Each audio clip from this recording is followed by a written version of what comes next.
Hey everybody, this is probably going to be a quickie here, but it's information that I think is important and you all should see. As you all know, I talk a lot about, basic geometry and this stuff, how, driveline angles and, steering angles and everything makes a lot of I'm tongue-tied this morning. You got to make sure all this stuff's right so the car will steer right, it'll stop right, it'll go right. So you've seen my videos before on Ackerman, and this is like a thing here I want to talk about that I've run into yesterday, and I want to share it so you can see what I'm doing, how I'm going to try to fix it. I will have a follow-up video regarding how and if and how I fixed it. So here goes nothing. So last video you saw, I got the axle in there. Axle's in. I decided I'm going to build steering arms. And we've talked before, I designed these steering arms to fit the early Ford spindles. So I welded a set together to fit the Chevy spindles because they're not the same, the bolt pattern's different. Well, then the thing I run into is the distance here, the loop around the kingpin is awful big because the kingpin's in a different location in regards to the spindle flange. And I had thought earlier maybe I can cut this down here and move this out this way, but what that does is it weakens it up across here, and I definitely don't want to do that. And what we're seeing is now my Ackerman is like, can you see it, is like the relationship to the tie rod and to the kingpin is almost straight back in the car. Get back here, we can see it. So the Ackerman in this thing would be horrible. I mean, it'd be worse with an aftermarket arm bolted on this way. But what I'm trying to do here with this car is the original arms were underneath the spring, and then the angles, the geometry for the drag link and everything was whacked. And I tried to keep this stuff here, like on this car I'm going to try to keep it above the spring so that it's not causing any problems. They don't run into it or bend it. And because like the last time I was jacking the car up and it slipped and it bent this stuff, so that was bad on my part. I was using the wrong jack back here in the shop and it would roll on the floor, but I should have known better. I'm an adult. But anyways, here's what I'm seeing. These are the Speedway Motors Chevy style arms. Okay, but the thing I really hate about them is that tab there is like really long, and I see the opportunity to flex between the hole and the arm. So I'm going to shorten that way up, and then that will move me in closer to the kingpin, but my Ackerman's still not right. So I'm going to try to warm it up through here with a torch and bend it out towards the rotor. So I got to put the rotor on and everything and get all that stuff figured out. I'm going to try to do that on both sides. So try to fix that Ackerman issue. And I know guys out there will have the same issue because we're buying parts from Speedway Motors or somebody else, and nobody's developed a really good arm. I will at some point, once I get my plasma cutter up and running again. I'll develop another arm that will work better, that I can weld together similar to these Ford arms.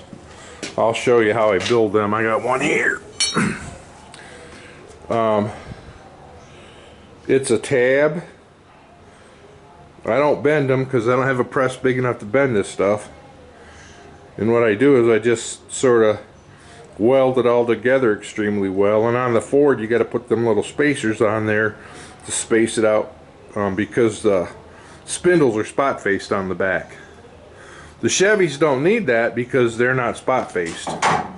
So I'm going to try to work through all this stuff. I'd had the rotors and everything on it. I'm trying to mock all this junk up to make sure it's all going to go back together the right way, because as I'd said before, it really wasn't the right way in this car. But some of the things I did here I didn't share in the other video. Like on the back Porsches, I cut the back off them so I could slide them, the spring back farther in the car to try to get the wheelbase closer to stock location. So, but it's all going good. Like I say, the axle's in, it's at 10 degrees, lean back 10 degrees, brake bracket bolts on it, everything seems to be okay there. So like I say, I'm gonna modify those. I'm gonna cut them down and re-drill them so that they fit properly, like at this height, and then I'm gonna try to warm them up. Like I say, I'll warm them up through here with a torch and then try to pull that out to get some Ackerman in it, or as much as I can. I'll try to get this as close to the rotor and or the wheel as possible, so that way I'll, you know, the car will drive right when it's turning a corner. Something else too, Sick Week Rockies, or Smokies, I'm sorry, Sick Week Smokies in October, they started early entry for gassers, and I thought, what the heck, I signed up. I'm gonna try it. I'm gonna prove that you can do the same thing. What I've noticed now, like as of yesterday, there was like 54, 55 gassers pre-entered, which is cool. I've always wanted to do that. But typically that kind of stuff, man, the entries go immediately.